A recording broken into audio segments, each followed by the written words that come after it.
है विश्वास मत से पहले, इसीलिए ये दबाव डालने का बीजेपी का अपना तरीका है।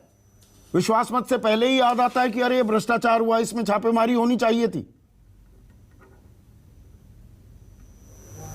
देखिए संदीप, सबसे बड़ी समस्या है कि देश में जब भी कोई एजेंसी काम करती है तो उसको आप चुनाव के साथ मत के साथ जोड़ देंगे, विश्वास मत के साथ जोड़ दिया जाता है कि चुनाव हो रहे हैं इसलिए ऐसा हो रहा है, विश्वास मत हो रहा है, एजेंसीज को काम करना बंद कर देना चाहिए। और हमको भी पता था कि 164 सीटें उनके, 164 मत उनके पास हैं, एक और गया, परंतु 164 मत उनके साथ थे ही पहले से। तो स्पष्ट है इसमें तो कहीं मत का और ना मत का कोई फर्क पड़ने वाला नहीं था कि जिन लोगों का यहाँ छापे पड़े इनके कोई मत देने इनमें से जाने वाला नहीं था। परंतु जिनके यहाँ से AK-47 पाई गई हैं उसके बारे में कोई जवाब नहीं दे रहा कि उनके घर से AK-47 क्यों पाई गई, जिनके यहाँ छापे पड़े वो किसके लिए पाई गई। वो झारखंड में मिले, अभी बिहार की बात कर रहे थे। जो जॉब स्कैम था जहाँ आने था सर, मैं वो सबके साथ तार एक जुड़े मिले पाएंगे, आप चिंता मत करिए। आनंद जी रिपोर्ट तार जुड़े मिले पाएंगे ना, आपको काहे नहीं, आप काहे चिंता करते हैं उसकी।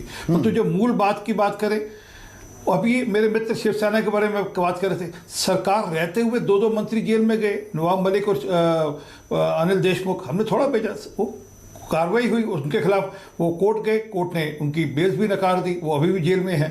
तो ये बार बार कहना नहीं कि सिर्फ जानबूझकर होता है। अभी दिल्ली के अंदर एक मंत्री है सतिंदर जैन, पिछले 3 महीने से जेल में है, उनकी यादाश्त भी कमजोर हो गई थी, तब भी कोर्ट ने कहा नहीं यादाश्त कमजोर है तब भी आप जेल में रहिए, आप बाहर नहीं आ सकते। तो ये इसको किसी चीज़ के साथ नहीं जोड़ना चाहिए। प्रधानमंत्री जी ने जो कहा था लाल किले के प्रचीर से कि हम बिल्कुल सफाई करेंगे, बिल्कुल जितना मामला गड़बड़ है उसको ठीक करेंगे, कि उस अंतर्गत होगा ही होगा। वो किसी भी पार्टी में कहीं भी हो, वो जब जहाँ जिसके खिलाफ जो सबूत आएंगे उसके खिलाफ कार्रवाई। नहीं, आपने कहा आरपी सिंह की टाइमिंग पर आप सवाल उठाते हो कि भाई चुनाव आ गए, विश्वास मत है। एक चीज बताइए, 2008-9 का लैंड फॉर जॉब घोटाला और 2022 में छापेमारी हो रही है, यही सवाल राजीव रंजन पूछ रहे हैं। वो रॉबर्ट वाड्रा का भी जिक्र कर रहे हैं कि कहा जी जेल में डालेंगे।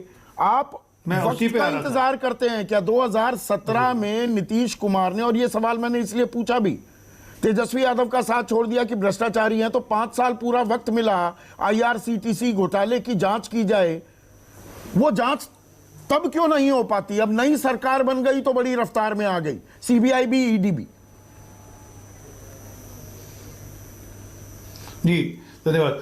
वो बेल पे हैं बाहर, वो बरी नहीं होगा मुकदमों में, वो वापस कोर्ट गए हैं, कोर्ट ने उनको बरी नहीं किया उन मुकदमों में, ना उनके मुकदमे क्वैश किए हैं। वो तेजस्वी यादव हो, मीसा भारती हो, राबड़ी देवी जी हो, लालू यादव जी हो, सबके सब बेल पे हैं बाहर।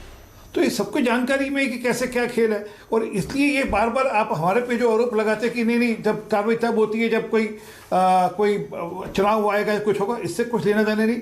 हर केस का फॉलोअप हो रहा है, हर केस की जांच हो रही है, और जैसे जिसके सबूत आएंगे, अभी दोनों तो इसमें पिक एंड चूज करते हैं क्या? जो पिछली सरकार थी, अभी 15 दिन पहले तक आरपी सिंह आप ही की बिहार में सरकार थी, 14 मंत्री थे बीजेपी कोटे से, 14 में से 11 पर आपराधिक मुकदमे दर्ज हैं, 8 पर संगीन, वो उनकी चर्चा नहीं होती, तो आप पिक एंड चूज करते हैं क्या? सरकार तो अब उनकी वापस, उन्होंने सरकार बना ली ना नीतीश कुमार ने हमारे विरोधियों के साथ मिलकर। अब वो मतलब आपकी सरकार में दाग अच्छे थे, यहां पर दाग नाकाबिले बर्दाश्त है। नहीं, मैंने आपने ध्यान से सुना नहीं मैंने क्या कहा। अब अपनी क्या टेप पे मचे नहीं, जो मैंने कहा सुनिए आप। मैंने कहा कि ये जो अब सरकार तो नीतीश बाबू चला रहे हैं हमारे विरोधियों के साथ मिलकर, अब वो मुकदमे खोल ले चलाएं, कौन रोक रहा है? जो मुकदमे जैसे हैं वो चलेंगे, कौन रोकेगा उनको भी। परंतु जो सच है, आज भ्रष्टाचार के खिलाफ देश खड़ा है। अभी मुझसे पहले कोई एक वक्ता कह रहे थे कि बिहार खड़ा हो जाता है। सर, बिहार हमेशा भ्रष्टाचार के विरोध में खड़ा हुआ है, भ्रष्टाचारियों के साथ कभी नहीं खड़ा हुआ।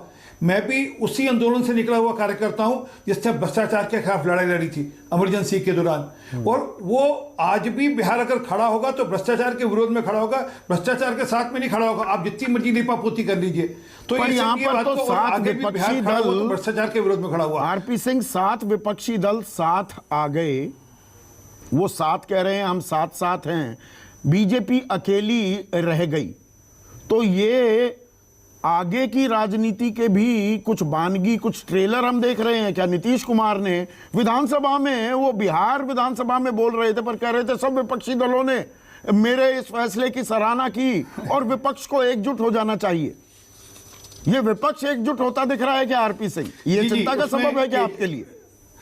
जी उसमें जी जो उन्होंने कहा उसका ये भाव लेना चाहिए कि केजरीवाल साहब ने फोन उठाकर कहा आप हमारे सीएम के हमारे आप पीएम के कैंडिडेट। केजरीवाल साहब ने फोन उठाकर कहा होगा, ममता बनर्जी ने फोन उठाकर कहा होगा आप हमारे पीएम के कैंडिडेट हैं, शरद पवार जी ने फोन उठाकर कहा होगा आप हमारे पीएम के कैंडिडेट हैं, वो केसीआर साहब ने फोन उठाकर कहा होगा कि आप हमारे पीएम के कैंडिडेट हैं, उड़ीसा से पटनायक साहब ने कहा होगा आप हमारे पीएम के कैंडिडेट हैं। सर ये मुंगेरी लाल के हसीन सपने हैं, बोलने को आप कुछ भी बोलिए, कौन रोक रहा है आपको? हाँ, राजीव रंजन ने अभी कहा कि बहुमत नहीं लाने देंगे। नीतीश कुमार ने ताल ठोकी है कि हम जीते, हम हों या ना हों, बीजेपी को नहीं रहने देंगे। मुंगेरी लाल के हसीन सपने अच्छे लगते हैं, देखने चाहिए, कोई बुराई नहीं है सपने देखने में। और अभी वो पहले टीना फैक्टर होता था, टीवा फैक्टर, अभी कोई वैकेंसी है नहीं वहां पे, there is no vacancy at the top. ये करते रहे। अरे इनके पास नीति नहीं है, नेता तो और बात की बात है, कोई नीति तो लाए। क्या नीति इनके पास?